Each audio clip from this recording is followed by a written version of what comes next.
I think you are with me there in the book of Malachi. Na mimi nipo pamoja nami katika kitabu cha Malaki. You know, when I was at home in my vacation, nilipokuwa nyumbani likizo, one day I was reading the Bible. Siku moja nilikuwa nasoma Biblia. Yes, I was doing Bible study as my routine. Nilikuwa nasoma Biblia kama ilivyo kawaida yangu kila siku. I was not reading to prepare a sermon. Nilikuwa sisomi kwa ajili ya kuandaa ujumbe. But just a Bible reading. Nilikuwa tu nasoma Biblia kama kawaida. And I was reading the book of Malachi. Na nilikuwa nasoma kitabu hichi cha Malaki. As I started from chapter 1, nilipoanza sura ile ya kwanza, Holy Spirit started to speak with me. Roho Mtakatifu akaanza kusema nami. And it was not only a message, it was a burden. Haukuwa tu ujumbe bali ulikuwa ni mzigo. And they told me that this is what you are going to speak. Na akaniambia kwamba hichi ndicho utakwenda kusema. Hallelujah. Hallelujah. And the title of the message is Back to Priesthood. Na kichwa cha ujumbe kinasema kurudi katika ukuhani. You write there, Back to Priesthood. Andika kurudi katika ukuhani. Let me come down here. Naomba nije chini sasa. We short people. Sisi watu wafupi kidogo. From chapter 1. Kutoka katika sura ya kwanza, you will see that utaona kwamba the Bible directly introduced the author. Biblia inatambulisha mwandishi nabii Malaki, who was a prophet that was raised after Babylonian exile, ambaye alitokea baada ya uhamisho wa Babeli. And from chapter 1 you see, na katika sura ya kwanza unaona, when you check your Bible there, ukiangalia Biblia yako hapo, prophets, utaona unabii. The prophets, the word of the Lord to the nation of Israel through Malachi. Ni unabii wa Israeli kupitia Malaki. And the other Bibles have written a burden. Na Biblia zingine imeandika mzigo. Other Bibles have written oracles of God. Zingine zimeandika ni neno la Mungu kupitia Malaki. So kwa hiyo that's why I told that it is a prophetic message. Na ndio maana nimesema ni ujumbe wa kinabii, ni mzigo. And one important thing you should know before we go on is that kitu cha kwanza cha kuelewa wakati kabla ya kwenda mbali, the Bible says that the prophets, the word of the Lord to the nation of Israel through Malachi. So Biblia inasema neno la Mungu kupitia Malaki. Kwa hiyo here the one who was speaking is God. Malachi was just a aliyekuwa anasema ni Mungu. Malaki alikuwa ni chombo. Through Malachi, kupitia Malaki is God himself. Ni Mungu mwenyewe anasema. Everything you are going to hear is God speaking to the generation. Kwa hiyo tunachokwenda kusikia ni Mungu anasema na kizazi. So you are not my only audience. Wewe sio tu msikilizaji wangu pekee. Mungu ameniambia niseme na makuhani. Are we together? Tuko pamoja. So from chapter 1 you see that. Kwa hiyo katika sura ya kwanza unaona kwamba these people were doubting about God's love. Hao watu they were living unfaithful. Walikuwa wanaishi maisha ambayo sio ya uaminifu. So you can see the prophet was telling them about the issues of they were offering blemished sacrifices. Unaweza kuona pale nabii anaongea kwa habari ya sadaka zao, namna ambazo zilikuwa zimpendezi Mungu. Polluting the altars. Zilikuwa zinachafua madhabahu. They didn't have reverence to God. Walikuwa hawana kicho mbele za Mungu. So from chapter 1 you can note the spiritual condition of the nation. Kwa hiyo kuanzia sura ya kwanza unaweza kaona hali ya taifa. That they were in a period of spiritual apathy. Walikuwa kwenye kipindi cha kupoa kiroho. Are we together? Tuko pamoja. And when you come to chapter 2 where our message is centered, ukija kwenye sura ya pili ambapo ndipo kuna ujumbe wetu hasa, see that the prophets utaona nabii begin by saying, by pointing a finger to the priest directly, anaanza kwa kuwanyoshea vidole makuhani moja kwa moja. Now this warning, this commandment is for you all. Onyo hili ni kwenu nyinyi makuhani. Are we together? Tuko pamoja. Very direct. Ni alikuwa moja kwa moja kwa makuhani. He said that, akasema kwamba if you do not set your heart to honor my name, I'm going to curse your blessing, and I've already cursed them because you have not set your heart to honor my name. Kama hamtageuza mioyo yenu kunielekea mimi, nitalaani sadaka zenu na nimeshazilani. And when you come to chapter 2 verse 3, ukija kwenye sura ya pili mstari wa 3, you will meet a very harsh statement. Utakutana na kauli ngumu sana. That will take us to a deeper reflection. Ambao kauli hiyo inatupeleka kwenye tafakari ya kina. God said that, Mungu anasema, I'm going to spread on your faces the dung from your festival. Ninakwenda kuwapaka mavi nyuso zenu. Hello. What is going to spread what? Ni anakwenda kupaka nini? Yeah.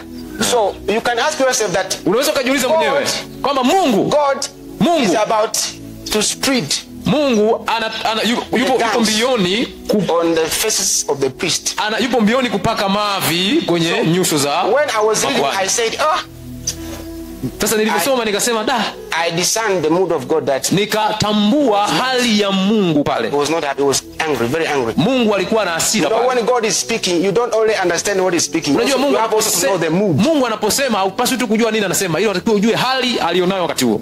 So God was very angry. Mungu alikuwa na hasira sana. And then I had to search why was God angry. Nilikuwa najaribu kujua nini, kwa nini Mungu ana hasira hivi. Remember that it was after Babylonian exile. Kumbuka hii ni baada ya uhamisho wa Babeli. So when you check the history of the people of Israel nation, ukiangalia historia ya watu wa Israeli, from the period when King David died, kuanzia kifo cha mfalme Daudi, they have passed through various series of kings and the priests. Walipita kwenye kipindi cha wafalme na makuhani. And you will know that na utajua kwamba ups and down in the matters of walipitia milima na mabonde. Their spiritual condition was not constant. Hali zao za kiroho hazikuwa sawa muda wote. But most of the time they were in spiritual ups. Mara nyingi walikuwa kwenye hali mbaya ya kiroho. And that was because of the rebellion of the kings and the priests. Na hiyo ilikuwa ni kwa sababu ya uasi wa wafalme na makuhani. You see that unaona kwamba before Babylonian exile, God raised prophet to warn the nation of Israel. Kabla ya uhamisho wa Babeli, Mungu aliinua makuhani kuwaonya hili taifa. People like Habakkuk, watu kama Habakuki, Amosi, they were raised. People like Jeremiah, waliinuliwa wakina Yeremia, wakuhani wa machozi, manabii wa machozi, ambao walikuwa ni wadogo. He was warning, alikuwa anaonya, and they were taking him as a young man, like how nowadays alikuwa anaonya, lakini walikuwa wanamchukulia kama kijana tu, kama leo ambao mnatuchukulia. Lakini Mungu, they even persecuted, na wakamtesa yule nabii. And you know what? Because these people refused to change, God decided to judge them. Watu walikataa kugeuka, Mungu aliamua kuwahukumu. 70 years in Babylon. Akawapeleka Babeli miaka 70. And the aim of God was to restore them to this. Na lengo la Mungu ilikuwa ni kuwarejesha. But within those 70 years they were still also rebellious. Lakini katika miaka hiyo 70 yote bado wakawa ni waasi. So God raised, Mungu akainua nabii mwingine kipindi cha Babeli. People like Daniel, people like watu kama Danieli, Ezekieli, walikuwa kule kipindi cha uhamisho wa Babeli. Warning people, wakiwaonya watu about their conduct, kwa habari ya mienendo yao, about their way of doing things, kwa namna ambavyo wanafanya mambo. But they also didn't change. Lakini pia hawakubadilika. When the 70 years were accomplished, God released them from. Miaka 70 ilipoisha, Mungu akawaacha, wakawaruhusu warudi. So we see again after Babylonian exile, tunaona sasa baada ya uhamisho wa Babeli, God is raising another prophet. Mungu anainua nabii mwingine. Meaning that it means, maana yake ni kwamba these people before exile, hao watu kabla ya uhamisho, they were rebellious. Walikuwa ni waasi. And God warned them, they didn't change. Na Mungu akawaonya, hawakubadilika. During exile, kipindi cha uhamisho, they were rebellious. Walikuwa ni waasi. And God warned them, na Mungu akawaonya, hawakubadilika. After exile, baada ya uhamisho, ambapo tunatarajia hiyo miaka 70 maybe shaped them, labda imewatengeneza. It was different. Lakini ilikuwa tofauti. Some of them those 70 years, watu wengine hiyo miaka 70 they adopted the pagan practice, wakaanza wakaambatana na mambo ya kipagani. Again had to raise other prophets. Kwa hiyo Mungu ikamlazimu tena inue nabii mwingine. Na unaposoma Biblia yako unakuja kutambua kwamba after that prophet, baada ya nabii kuinuliwa, God kept quiet for 400 years. Mungu akakaa kimya miaka 400 mpaka kipindi cha Yohana Mbatizaji. So it was a very serious moment. Ilikuwa ni kipindi in history. Kipindi kigumu sana katika historia. Are we together? Tuko pamoja. Now, sasa when you see the prophet that we are raised, when you study their messages, unapoona manabii, ukisoma jumbe zao, nabii zao that we are raised before exile, wale manabii walioinuliwa kabla, wakati na baada, you will come to realize that utakuja kugundua kwamba a very specific message to the priests. Walikuwa wana ujumbe mahususi kwa makuhani. Are we together? Tuko pamoja? Very direct. They pointed the moja kwa finger to moja the priest, kwa makuhani.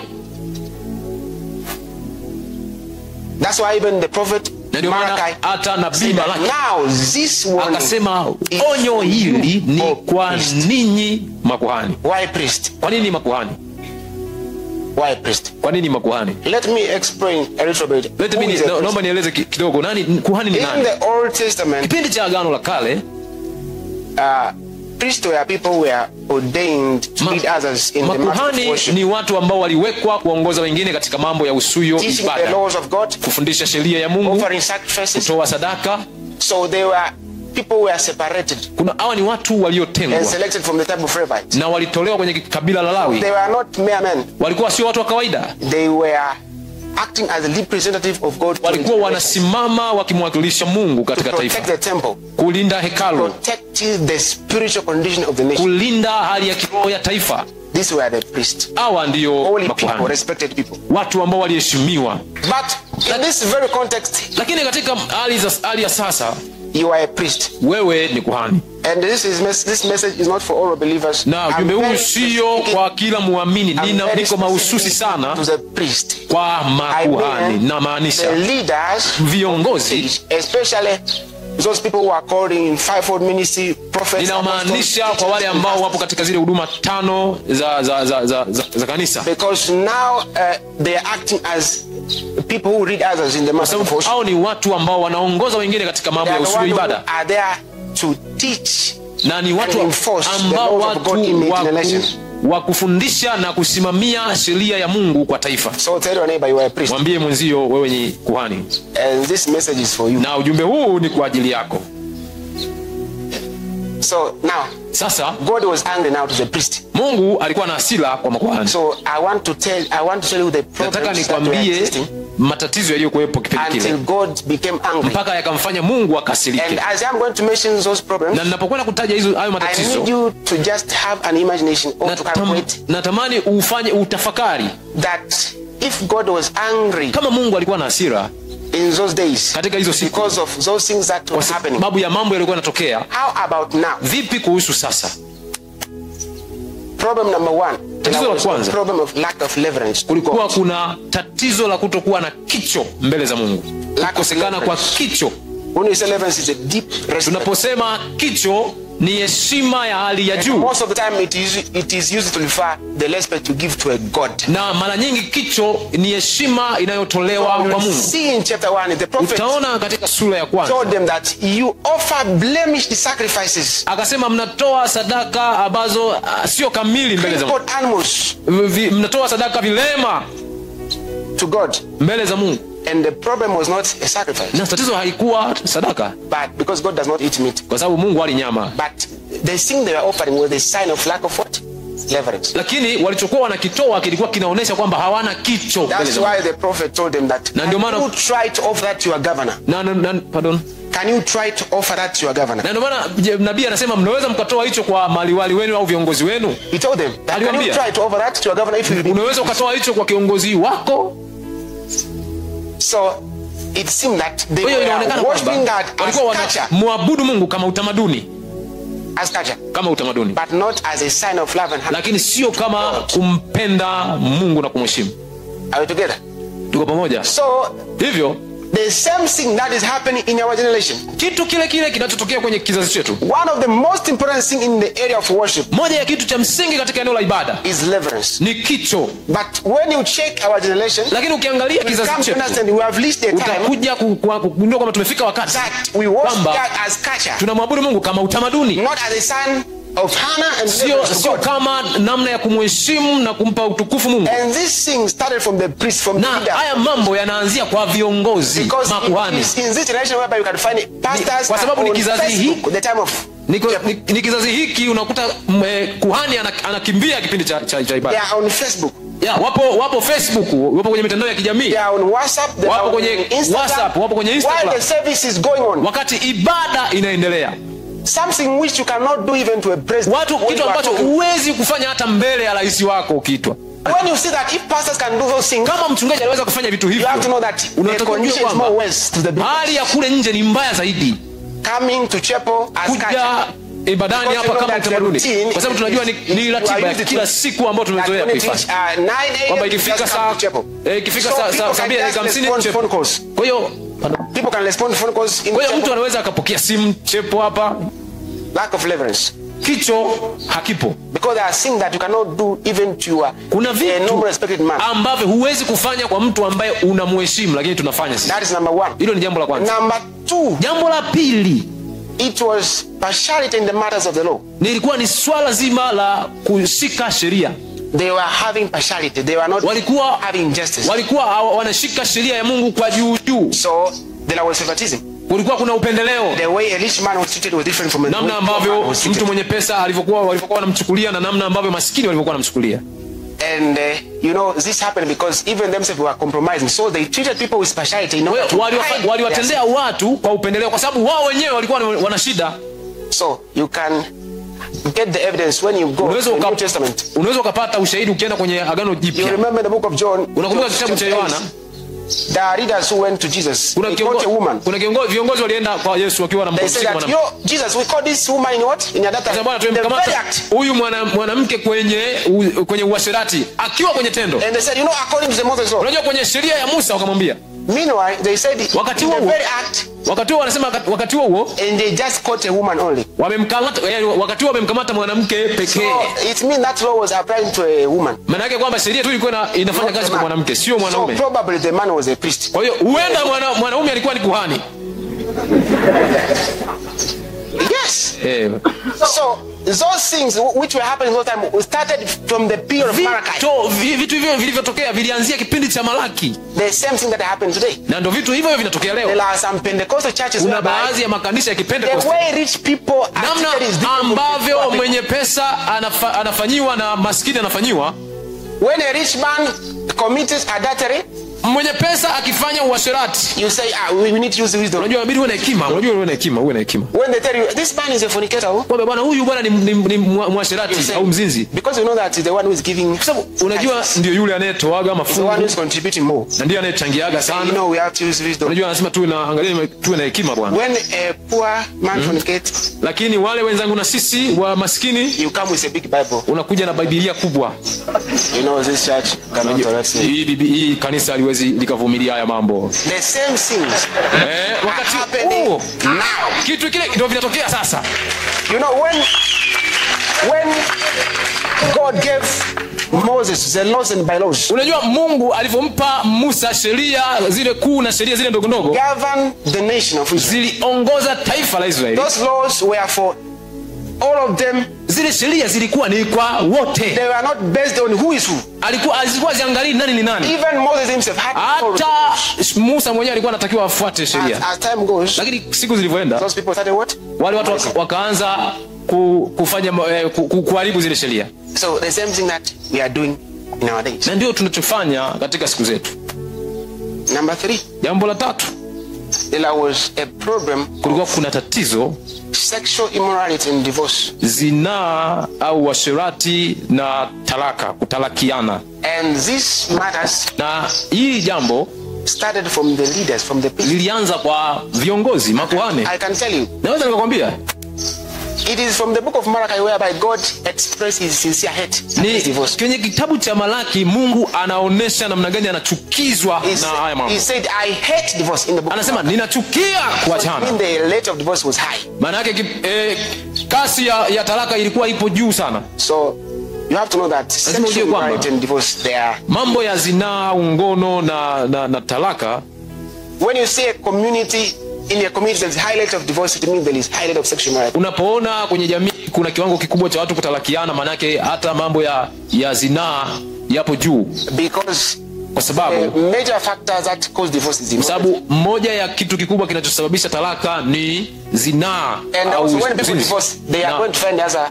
Na watu wakitalakiana wanaenda kutafuta mwingine, mume au mke. So in those time, katika kipindi hicho watu walikuwa wanafanya hivyo vitu. And when you go back to the book of Ezra, na unapoenda kwenye kitabu cha Ezra, you will come to hear that there is a time utakuja kugundua kwamba they were celebrating about the restoration of the temple. Kuna watu walikuwa wanafurahia kwa kipindi cha urejesho wa hekalu. Chapter 8. Sura ile ya 8 yes. And later on some people went to Ezra. Na baadaye watu wakamwendea Ezra. They told him, you know what? Akamwambia Ezra, there are some Levites who are still marrying pagans. Kwamba kuna baadhi ya Walawi wameoa wapagani. And they have allowed their daughters and their sons. Na wamewatoa watoto wao kuoa na kuolewa. They are no longer respecting the laws of God. Kwa hiyo hawaishiki sheria ya Mungu. And they continued, they told him that na wakamwambia the rulers are the one who are leading these matters. Na wakasema hawa ndio ni viongozi. And you know Ezra was astonished from morning to evening. Ezra alishangazwa kuanzia asubuhi, akachana mavazi yake, alalua mavazi yake. Others were celebrating that. Wakati huo wengine walikuwa wanasherehekea the temple had been built, hekalu limejengwa. So the definition of revival Ezra was different from the definition of revival to maana ya uamsho kwa Ezra ilikuwa ni tofauti sana na maana ya uamsho kwao. Those people were happy because of the building. Kwa sababu wale watu walikuwa wanafurahi kwa sababu ya jengo. Restoration of their physical body, kurejeshwa kwa miili yao, their homeland, nyumbani kwao. But Ezra knew that their hearts, lakini Ezra akajua mioyo yao iko mbali na Mungu. You know yourself that nowadays there are a lot of cases. Jua mwenyewe kwamba kuna kesi nyingi sana siku hizi ambao wachungaji wanafanya uasherati. Bishop, maaskofu who fornicate, ambao wanafanya uasherati, sleeping with young ladies in the church. Wanalala na mabinti wadogo kanisani. The ladies who are coming there just to be born again. Mabinti ambao wamekuja kuokoka. They are just coming there in the church for prayer. Wanakuja kanisani kwa ajili ya maombi. Some of the pastors, Pentecostal pastors, I'm not baada ya miongoni mwa wachungaji wa Kipentekoste, they are sleeping with them. Wanalala na hivyo vibinti. You know. Unajua. We cannot deny that. Hatuwezi kukana hicho kitu. Because some instances have happened even here. Kwa sababu kuna mambo yametokea hata hapa. Are we together? Tuko pamoja? The last thing, jambo la mwisho, was the problem of false teaching. Ni swala zima la unabii wa uongo, mafundisho ya uongo. So I know when I'm talking about false teaching, ninapoongea kwa habari ya mafundisho ya uongo, you start thinking about fake prophets. Unaanza kuangalia sio manabii wa wale wa uongo. Talking to the priest. Hapa nabii alikuwa anaongea na makuhani. Told them that by your teachings you have caused many people to stumble. Akasema kwa mafundisho yenu mmewafanya wengi wajikwae. Means you have misled. Manake mmewapoteza watu. People who are supposed to be enforcers of the law, watu ambao walipaswa kusimamia sheria, teachers of the law, walimu wa sheria, are the one who are misleading people. Ndio watu wanaowakosesha watu the same laws kwa sheria zile zile. They were trying to twist them. Manake walikuwa wanazigeuza sheria. I can tell you that. Naweza nikakwambia kwamba in our times, katika kipindi chetu, are false teaching even among Pentecostals. Kuna mafundisho ya uongo hata makanisani mwetu ya Kipentekoste. I can tell you because naweza kukwambia it's because we are in the college, but tupo hapa chuoni, lakini nenda nje huko utakutana nayo. Even maybe you have already preached. Yamkini hata wewe umekuhubiri mafundisho ya uongo. Because if you preach kwa sababu kama unafundisha jumbe za kibiblia with the aim of benefiting yourself, kwa lengo la kujinufaisha, you are a false teacher. Wewe ni mwalimu wa uongo. Because the biblical message, kwa sababu jumbe ya kibiblia Christ-centered, ni ujumbe uliojikita kwa Yesu. The message may be from the Bible, but the intention is, ujumbe unaweza kutoka kwenye Biblia, lakini lengo lako sasa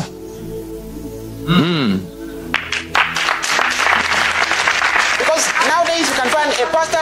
Leo unaweza kukutana na mchungaji. The church contributed the money for building the church. Kanisa linatoa michango kwa ajili ya kujenga kanisa. Took the money, na anachukua pesa. The school fees. Analipa ada of your children's. Ada ya watoto. And when the church members ask you, hey pastor, how about that money for? Washirika wakiuliza, vipi ule mchango tumetoa? You use scriptures. Unatumia maandiko. Don't touch the anointing. Usimguse mpaka mafuta wa Bwana. Then you start giving them a testimony. Na unaanza kuwapa ushuhuda of how you started ministry with your wife. Namna ambavyo umeanza kwa ugumu na mke wako huduma. Through high mountains. Umepitia milima. You passed through volcanic eruptions. Umepita kwenye volcano. You pass through high and low tides. Umepita kwenye mawimbi. Through tsunamis. Masunami ya kutosha. Become very serious. Na unakuwa upo serious sana. It's a big suit and tie. Na suti yako nzuri kabisa kama hivi. Then you start crying. Unaanza kulia.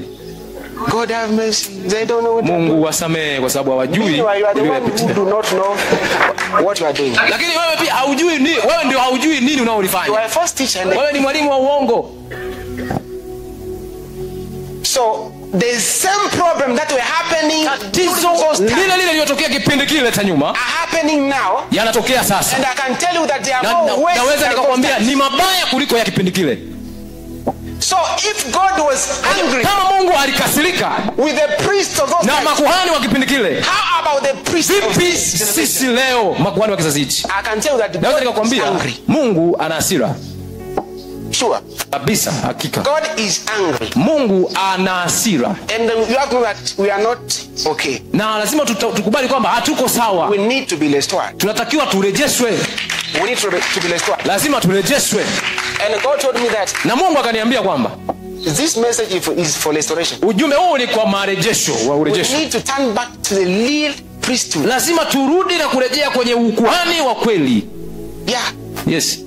Because the priest, kwa sababu kuhani were there, walikuwepo pale protect the spiritual condition, kulinda hali ya kiroho ya taifa. So that the spiritual condition was not good. Kwa hiyo Biblia inaonyesha hali ya kiroho ilikuwa nzuri. The root cause was from the msingi ulikuwa ni. So when you see in a generation, in a nation, unapoona kwenye kizazi whereby people are just going against the commandments of God, unapoona watu wanaenda kinyume na sheria ya Mungu, just living in immorality, wanaishi katika uchafu, believers are no longer respecting God, waamini hawamheshimu Mungu tena, they take Christianity as a culture, wanachukua Ukristo kama utamaduni, they are worshiping God without honor, wanamwabudu Mungu pasipo heshima. You have to know that lazima ujue kwamba started from the altar, ilianzia madhabahuni, from us, imeanzia kwetu. So you will see that the practice of priesthood in the Old Testament, in the New Testament, unaweza kuona kwamba namna ambavyo Agano la Kale makuhani walivyofanya na leo kuna vitu tofauti. They all mean the same meaning. Lakini vyote vinamaanisha kitu kimoja. There are two important things that kuna vitu viwili vya muhimu are very important for a priest to know, ambavyo ni vya muhimu sana kwa kuhani. Major duties of a priest. Na hivyo ndio majukumu ya number one, a priest ya kwanza is a representative of God. Kuhani ni mwakilishi wa Mungu. I mean that a priest have to represent God. Kuhani anatakiwa amwakilishe Mungu. Hey, people there, can you display for me verse 9? Nionyesheni mstari ule wa 9. Verse 6 to 8. Mstari wa 6 mpaka wa 8. A priest, kuhani there to represent God, yuko pale kumwakilisha Mungu katika kizazi. Before you represent your denomination, kabla haujawakilisha kanisa lako, dhehebu lako, you represent your tribe, kabla hujawakilisha kabila lako, you tell them, you know I'm a Kuria. Unajua mimi ni Mkuria. No, you have first to represent who? Lazima kwanza umwakilishe Mungu. And they tell them that the true instruction with his mouth and nothing false was found in his lips. He walked with me in peace and uprightness. He was reminding them about the covenant that God made. Alikuwa anawakumbusha kwa habari ya agano ambalo alilifanya kule Horeb. The former priests were walking in uprightness. Makuhani wa kwanza walikuwa wanatembea katika mwelekeo mzuri wa kimungu. They were there to represent God. Kwa hiyo walikuwa pale kumwakilisha Mungu katika taifa. And they do know that you cannot represent God if you do not know him. Na hauwezi kumwakilisha Mungu kama haumjui. If I tell you now that, kama nikikwambia leo, go and represent me in a meeting, nenda ukaniwakilishe kwenye kikao, and you do not know me, na unijui, you don't know who I am in that meeting, unijui mimi ni nani kwenye kile kikao, you do not know my agenda in the meeting, ujui nini agenda zangu kwenye kile kikao, you do not know the people you are going to meet, haujui watu unaokwenda kukutana nao, you don't know what you are going to speak there, haujui nini unapaswa kwenda kusema. It will be a shame on you. Itakuwa ni aibu kwako. What I'm speaking is the life of some. Nini ninachongea ni baadhi ya maisha ya watu ambao wanasema wameitwa. Because you are there to represent God to people. Uko pale kumwakilisha Mungu, lakini wakati huo humjui Mungu, unafanya nini? You need first to know God. Unapaswa kwanza umjue Mungu. And then represent him to the generation. Umwakilishe Mungu kwa kizazi. Hallelujah. Hallelujah. Representing to people. Umwakilishe kwa watu. You have to represent the characters of God. Lazima uoneshe tabia za kiungu. Holiness, utakatifu, integrity, uadilifu and power. Na nguvu. One of the character of God is what? Moja ya sifa ya Mungu ni power. Nguvu, sema nguvu. We are in deficiency of power. Tupo katika kipindi cha kupungukiwa sana nguvu. Is one of the requirements. Tumechukulia kawaida, lakini ni moja ya kitu cha msingi. One of the things that you have to represent. Ni moja ya kitu ambacho unatakiwa ukiwakilishe. The power of God. Nguvu ya Mungu must be revealed. Lazima ionekane.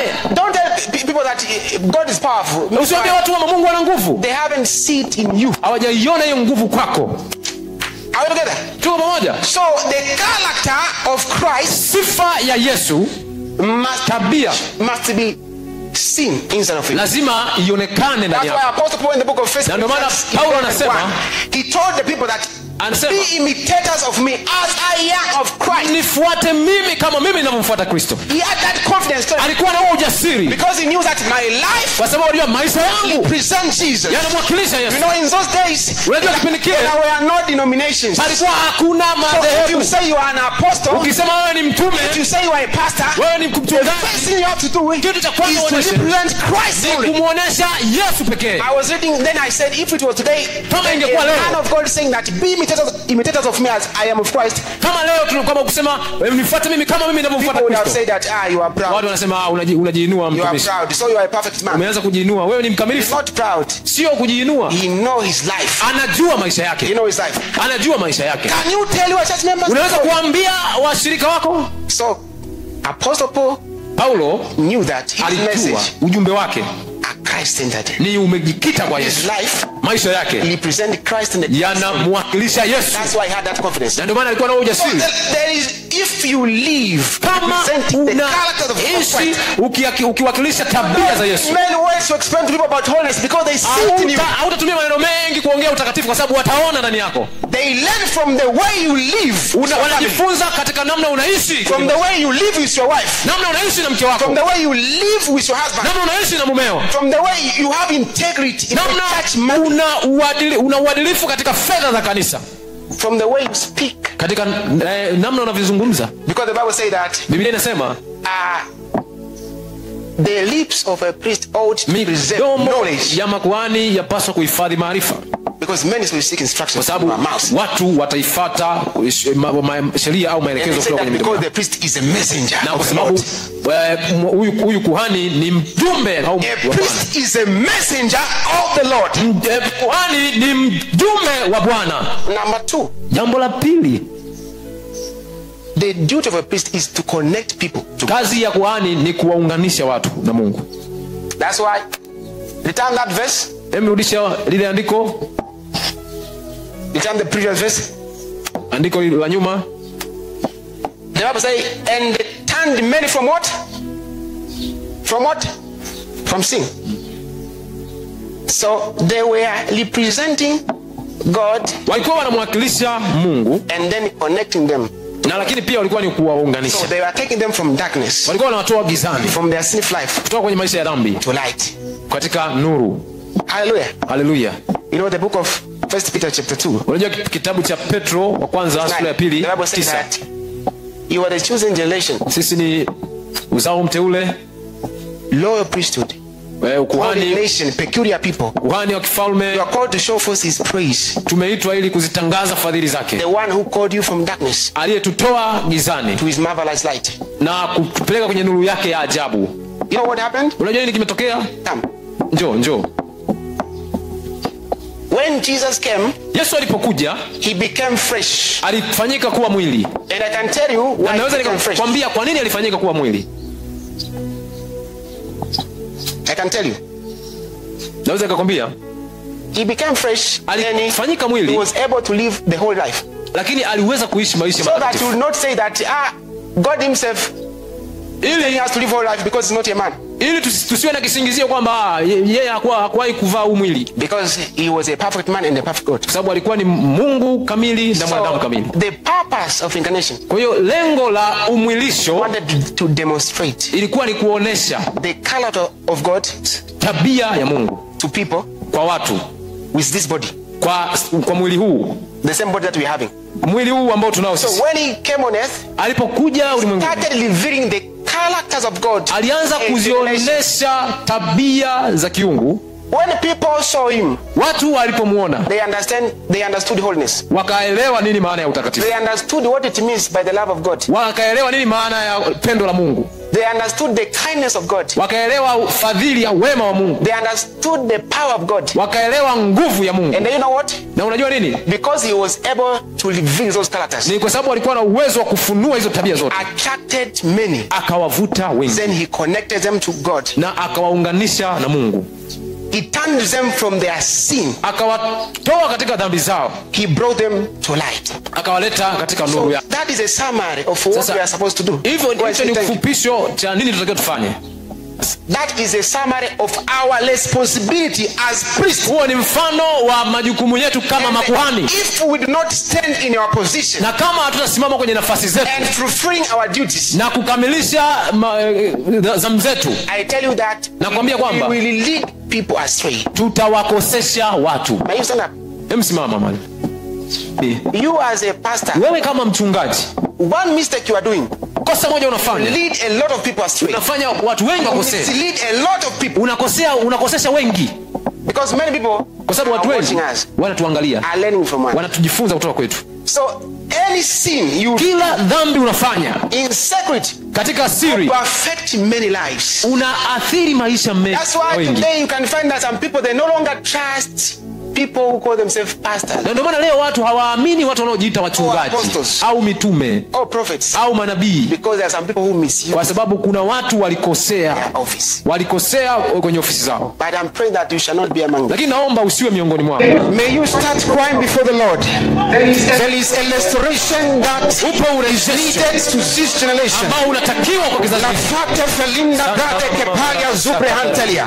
Baloske de gaiban vale kebalia tadia. Baloske de kabalande vela zubre hantelia doske tai. Amble subre talavaya kaboliande zibre tayaba. Labre